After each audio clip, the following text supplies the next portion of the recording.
শীতলক্ষ্যা নদীর শান্ত জলের বুক চিরে ২৯২ বর্গমাইল এলাকা জুড়ে ১৯৮৪ সালের ১৫ ফেব্রুয়ারি গড়ে ওঠা প্রাচীন নগর নারায়ণগঞ্জ, যার পূর্ব পারের বন্দর থানা আর পশ্চিম পারের সিদ্ধিরগঞ্জ এবং নারায়ণগঞ্জ সদর থানা মিলে ২০১১ সালের ৫ মে তৈরি হয় নারায়ণগঞ্জ সিটি কর্পোরেশন।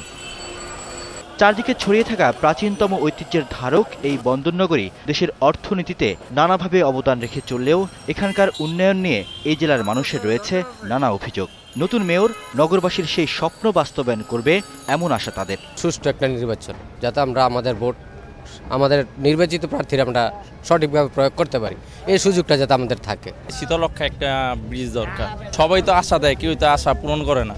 নির্বাচিত হয়ে নারায়ণগঞ্জকে উন্নয়নের চাদরে ঠেকে ফেলার প্রতিশ্রুতিও দিয়েছেন আওয়ামী লীগ ও বিএনপির মনোনীত মেয়র প্রার্থীরা। আমার মূল অঙ্গীকার, আমার যে কাজগুলি আছে সেই কাজগুলিকে কন্টিনিউয়াস করা। আমার কিন্তু অনেক কাজ চলমান। আমরা মনে করি যে বর্তমানে মাঠের অবস্থা মোটামুটি সন্তোষজনক। এদিকে শতভাগ ভোটারদের ভোটদানের মাধ্যমে নগরবাসী জনগণের জন্য একজন মেয়র নির্বাচিত করবে এমন প্রত্যাশা রিটার্নিং কর্মকর্তার। আমরা প্রার্থীদেরকে বলেছি যে কোনো ভোটারকে কোনো প্রলোভন না দেওয়ার জন্যে বা কোনো ভয় না দেখানোর জন্যে।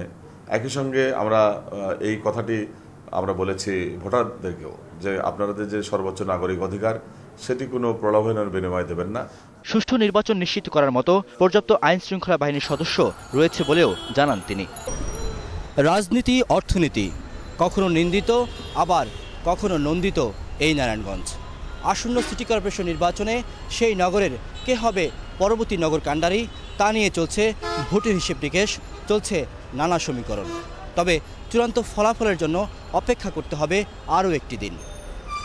রিয়াদ সুমন, ২১ টেলিভিশন, নারায়ণগঞ্জ।